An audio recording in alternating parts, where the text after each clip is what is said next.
Since 2011, quilts have been showing up on the sides of barns as part of the Barn Quilts of Carver County. They're actually painted on wooden panels, so they are definitely for the barns, not for the beds. Right. As Emma Roscoe shows us on this little mini tour, this is a community art project that honors the history of quilting and agriculture. We're in the beautiful countryside of Carver County, and I can't think of a better place to do your own open-air art tour. And in this case, we're talking about Barn Quilts of Carver County. I am joined by Janet Fahey.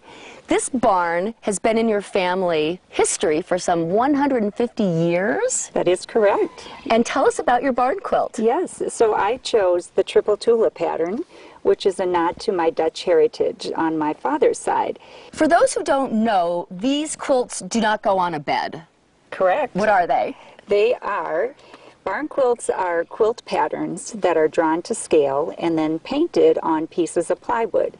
So typically, as the one I have here today, it's 2-piece by 8 plywood that are joined together to make an 8 by 8 quilt. Inside this historic dairy barn now, we see that it's kind of becoming barn quilt central. It is exactly. What we're doing here is creating a mini barn quilt history center so that individuals enjoy the history and the ongoing enthusiasm of the barn quilt trail movement. Our next stop is in Waconia, and before we talk about this particular barn quilt, I want to introduce you to the author of the book, Barn Quilts of Carver County, Minnesota, Barb Hone. And this is actually part of a trail of barn quilts in Carver County, and kind of unique in Minnesota. It is. It's one of several trails in the state, but it's the only one that has guided tours. The idea of a barn quilt trail is getting more popular. It is. It started in Ohio, and it's actually spread to all of the 48 states and into Canada. So it's exciting to be part of that trail. Okay, back to the Deerdorf Orchard, which is where we are right now, and the Apple Tree of Life barn quilt. It leads off the book for a very important reason. It does, because it was the first one unveiled. Our barn quilt project started in 2011, and this was the very first one that we unveiled.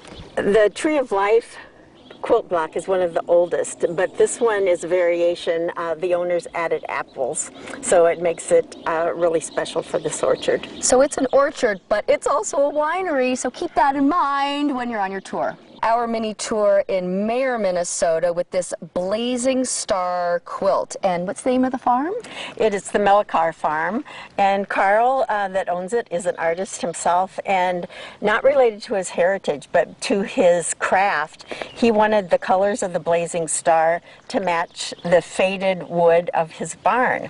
It's one of the largest barns in the county, and this Blazing Star is really effective on his wood.